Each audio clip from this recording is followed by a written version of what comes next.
कस्तो लाग्यो? मम्मी यसको लुगा खोल्दा हुन्छ? मन पर्यो?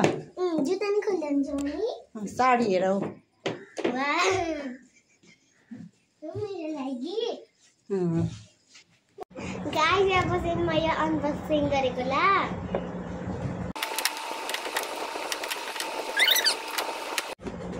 अनि यो चाहिँ निक्लो।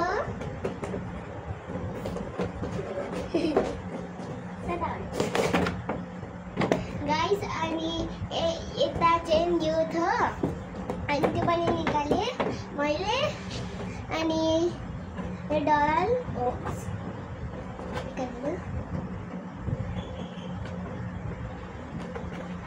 ओपन गर्नुपर्छ है गाइस। गाइस हेर्नुहोस् है। अनि यो चाहिँ हाम्रो डल हो। म योसँग खेल्ने पनि हो गाइस। मेरो हो यो डल चाहिँ गाइस। अनि म योसँग खेल्ने पनि जब टाइम हुन्छ म खेल्छु। अनि मलाई एक्जाम सबै आउँछ र अनि बाबाले भन्नुभयो अनि गिफ्ट दिनु एउटा। मैले भने डल किन जहिले भन्थेँ। अनि मम्मीले आज नयाँ ठुलोवाला डल किनेर भयो। अनि यो चाहिँ मेरो यत्रोसम्म पुग्छ गाइस। अनि गाइस मम्मी यसमा अफ गर्नु न गाइस। अनि यो चाहिँ होइन मेरो डल हो। अनि यसको चाहिँ ड्रेस नि छ, जुत्ता नि छ, अनि यसको यो नि छ। अनि यसलाई अनबक्सिङ गरेँ है।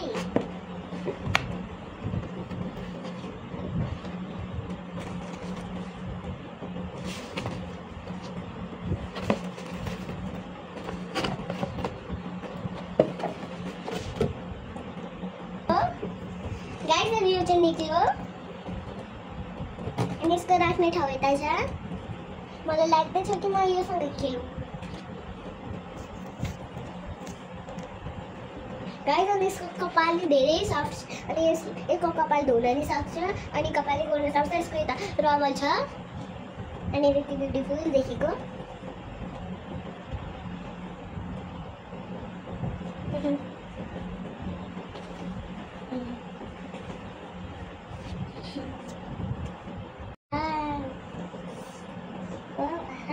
मम्मी यो कति सफ्ट छ। My God. गाइस यसको यो चाहिँ धेरै सफ्ट रहेछ। अनि यसको कपाल कोर्न सकिन्छ। यसको आँखा नि छ। अनि यो स्माइल गर्दैछ। अनि यसको जुत्ता येलो कलरको गाइस। अनि मेरो साथी हो योसँग म खेल्छु गाइस। यसको कान नि छ। अनि वाह यो यसको लुगा छ अनि कपाल छ। अनि यसको आँखा नि ब्लू कलरको छ। अनि यसको स्माइल कति राम्रो छ। अनि यो चाहिँ मेरो डल हो। यसको सुज अनि ड्रेस अनि यसको कपाल अनि आँखा अनि यसको ओठ सबै जिउहरू सबै छ गाइस। हेर्नुहोस् होला गाइस। अनि यो कति रुपियाँमा छ भने 750। अनि यस्तो जुन बाबाले मम्मीलाई पैसा दिन भएर मम्मीले किनिदिनु भएको। मम्मीले भन्नुभयो अर्को चल्नेवाला गुडिया छ तर मैले यही मागेँ गाइस किनकि यो धेरै राम्रो छ। यसको स्किन हेर्नुहोस्, स्किन कति गोरी छ म जस्तै। अनि मैले चाहिँ अनबक्सिङ गरेँ। आजको लागि बाई बाई।